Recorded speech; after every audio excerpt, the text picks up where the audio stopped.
អនុញ្ញាតគោរពនឹងជំរាបសួរពុកម៉ែបងប្អូនដែលកំពុងតែស្វែងរកជាប្រភេទកូនឡានទូកយកទៅប្រើប្រាស់ថ្ងៃនេះបងអូនសូមមកណែនាំនៅរថយន្តមួយគ្រឿងម៉ាក Kia Morning ផលិតឆ្នាំ04ជាប្រភេទឡានស្អាតឡានរៀបចំហើយរួចរាល់ឡានថ្មីមុខក្រោយអីស្អាតអត់មានបុកអត់មានប៉ះដាក់លេខខ្ពស់ 2A បញ្ជាក់ពុកម៉ែបងប្អូនឡាននេះធានាឲ្យអត់បុកអត់ប៉ះទឹកថ្នាំនៅស្រីនច្រើនសាច់ដៃខ្ចីអត់ស្ងោរដូរពណ៌ម៉ាស៊ីនប្រអប់លេខជើងក្រោមអីស្អាតប្រព័ន្ធភ្លើងអីគឺដំណើរការល្អឯកសារគ្រប់ខាងក្នុងអីថ្មីក្លុកក្លៀស្អាតធានាសាច់ដៃខ្ចីឡានម៉ែបងប្អូនទៅមើលខាងក្នុងអីខាងក្នុងគឺថ្មីម៉ាស៊ីនត្រជាក់ល្ងាម៉ាស៊ីនត្រជាក់ប្រព័ន្ធភ្លើងអីគឺនៅដំណើរការល្អទាំងអស់នេះខាងក្នុងធានាក្នុងថ្មីអត់មានបាក់អត់មានបែកអីទេគ្រឿងជ័រគឺនៅស្អាតជាប្រភេទឡានឯកសារគ្រប់ពេលងឹតតិចឯងថតពេលល្ងាចឡានស្អាតថ្មីមិននិយាយទៅឡានថ្មីហ្មងបើពុកម៉ែបងប្អូនមើលយកទៅប្រើប្រាស់គឺធានាឲ្យ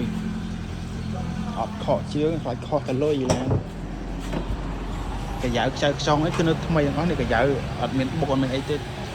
ច្រើននេះគឺនៅស្អាតមើលសាច់ដែកគូតក្រោយអីគឺនៅខ្ចីសាច់ដែកនិយាយទៅឡានបងប្អូនធានាសាច់ដែកជូនសាច់ដែកគឺស្អាតកាយ៉ៅអីគឺនៅស្អាតទាំងអស់កាយ៉ៅបងយកទៅប្រើប្រាស់អីគឺធានាអត់ខុសអំណងជាប្រភេទឡានឯកសារគ្រប់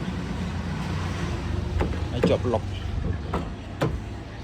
ថ្មីមួយគ្រឿងនេះបងយកទៅប្រើអីធានាឲ្យមកអត់ខុសចិត្តទេប្រព័ន្ធភ្លើងប្រអប់លេខជើងក្រោមអីគឺនៅដំណើរការរត់ស្រួលទាំងអស់បើបងអូនបញ្ឆេះម៉ាស៊ីនជូនម៉ាស៊ីនអីគឺស្ងាត់ម៉ាស៊ីនត្រជាក់ល្ងា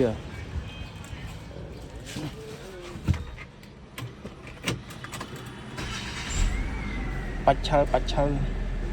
រព័ន្ធភ្លើងអីគឺនៅភ្លឺស្អាតភ្លឺល្អទាំងអស់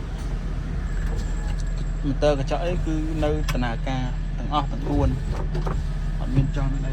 អានេះនៅទាំងអស់នេះ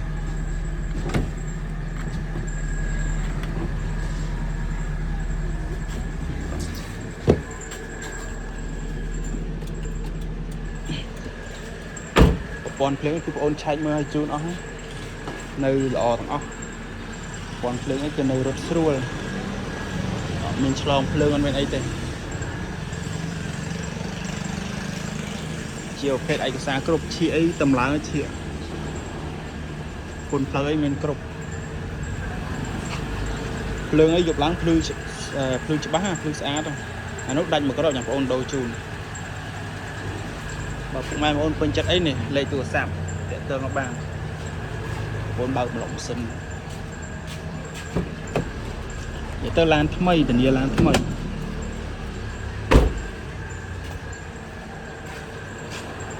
ឡាននិយាយទៅខាងបងអូនធានាឲ្យអត់បុកអត់ប៉ះឯកសារគ្រប់ណា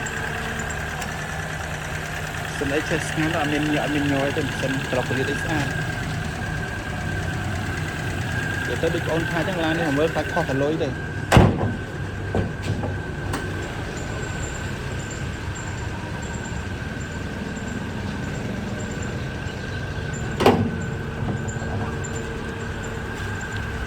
ថ្មីមួយគ្រឿងនេះសបកកង់អីគឺនៅថ្មីសបកកង់នៅក្នុង 80% ទាំងអស់សបកកាឡាអាចជីបានទៅទឹកអីគឺដាក់រួចរាល់ទៅទឹកទីនោះទេអញ្ចឹងបើសិនជាពុកម៉ែបងប្អូនពេញចិត្តនៅរថយន្តមួយគ្រឿងនេះអាចតំណែងមកលេខទូរស័ព្ទនេះនៅបងប្អូនដាក់នៅលើឡានបានមាន Telegram ទាំងពីរលេខទូរស័ព្ទមាន Telegram ទាំងពីរបងបញ្ជាក់តម្លៃបងឡាននេះបងអូនដាក់ក្នុងតម្លៃ 3850 ចរចាបានតិចតួចត្រូវថ្លៃបងអូនបើកជូនដល់ផ្ទះអាចអេតស្តាំងពីលើតិចតួចអញ្ចឹងណាបងអរគុណ